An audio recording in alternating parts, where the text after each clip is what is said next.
கர்த்தருடைய பரிசுத்தமான நாம மகிமைப்படுவதாக.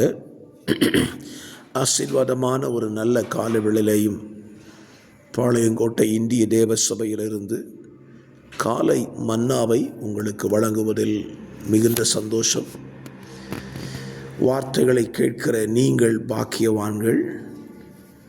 நீங்கள் மாத்திரம் வார்த்தைகளை கேட்காதபடி கர்த்தருடைய வார்த்தையை மற்றவர்களும் கேட்பதற்கு உதவி செய்யுங்கள். இந்த காலை வேத தியானத்திற்காக எடுத்துக்கொண்ட அதிகாரம் 1 ராஜாக்கள் 13ஆம் அதிகாரம்.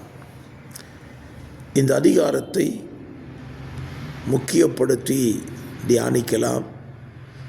யெரொபெயாமினுடைய ஆட்சி காலத்தில் தேவனால் அனுப்பப்பட்ட ஒரு தீர்க்கதரிசி பெத்தேலிலிருந்து வந்து யெரொபெயாமுக்கு எதிரான ஒரு தீர்க்க தரிசனத்தை உரைக்கிறான்.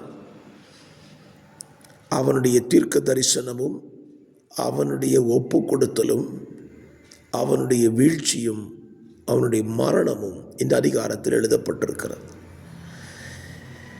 இந்த தீர்க்க தரிசியினிடத்தில் 2 காரியத்தை கர்த்தர் சொல்லியிருந்தார். ஒன்று, யெரொபெயாமினிடத்திற்கு சொல்ல வேண்டிய ஒரு காரியம். இன்னொன்று, அவனுக்கு அவர் சொன்ன காரியம். இப்போ தீர்க்கதரிசிக்கு தேவன் சொன்ன காரியத்தை இந்த காலவெளியிலே தியானிக்கலாம். தீர்க்கதரிசிக்கு கர்த்தர் என்ன சொன்னார் என்றால், அதனுடைய 9வது வசனத்தில், நீ அப்பம் புசியாமலும் தண்ணீர் குடியாமலும் போன வழியாக திரும்பாமலும் இரு என்று கர்த்தர் தம்முடைய வார்த்தையினால் எனக்கு கட்டளையிட்டிருக்கிறார். அந்த தீர்க்கதரிசிக்கு கர்த்தர் சொன்ன வார்த்தை, நீ போகிற இடத்துல அப்பம் புசிக்கக்கூடாது, தண்ணி குடிக்கக்கூடாது, போன வழியை திரும்பி வரக்கூடாது. இந்த 3ம் அவனுக்கு சொல்லப்பட்ட வார்த்தை. இந்த கால நேரத்தில் நமக்கு சொல்லப்பட்ட வார்த்தையின்படி நாம் நடக்க வேண்டியது நம்மேல் விழுந்த கடமை. மற்றவர்களுக்கு கர்த்தர் என்ன சொல்லுகிறாரோ அது விஷயமே அல்ல. அது கர்த்தர் மற்றவங்களுக்கு சொல்ல சொன்னார், நாம் சொல்லிடுவோம். நமக்கு என்ன சொல்லியிருக்கிறார் அதை நாம் கை கொள்ள வேண்டும்.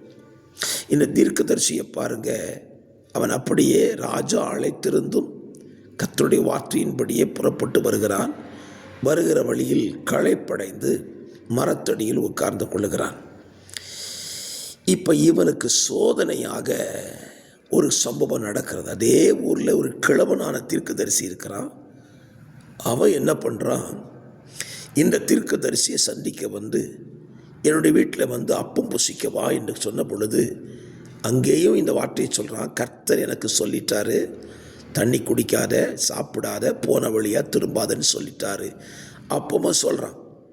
ஆனால் இந்த கிழவனான தீர்க்கதரிசி, கர்த்தர் என்கிட்ட சொன்னார், இந்த மகனை அழைச்சிட்டு கொண்டு போய் நீ அவனுக்கு சாப்பாடு கொடுன்னு சொன்னார் என்று சொல்லுகிறான்.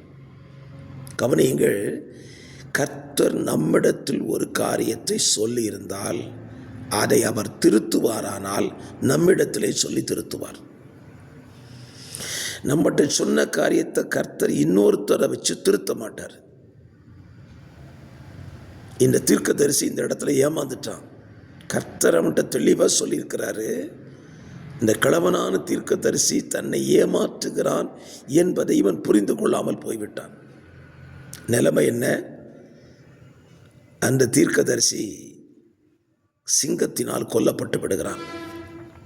அப்படியானால் நாம் இந்த காலவெளியில் ஒரு காரியத்தை சிந்தித்துக் கொள்வோம். தேவன் நம்மிடத்தில் சொன்னதற்கு முற்றிலும் கீழ்ப்படிவதுதான் தேவன் நம்மை குறித்து எதிர்பார்க்க. இதற்கு மாறாக நம்ம எதையும் செய்ய வேண்டாம். கர்த்தர் சொன்ன காரியத்துக்கு அப்படியே நம்ம கீழ்ப்படிவோம்.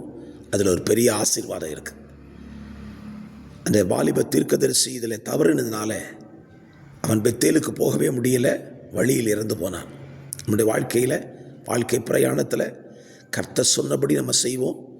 நம்ம சென்று சேர வேண்டிய பரம கானானுக்குள் போன்று செய்வோம். ஜெபிப்போம். பரிசுத்த பிதாவே, இந்த வார்த்தையின்படி இன்றைக்கு கடைபிடித்து வாழ எங்களுக்கு கிருபை தாங்க. நம்முடைய பிள்ளைகளை ஆசீர்வதியும். இயேசுவின் நாமத்தில் பிதாவே, ஆமென்.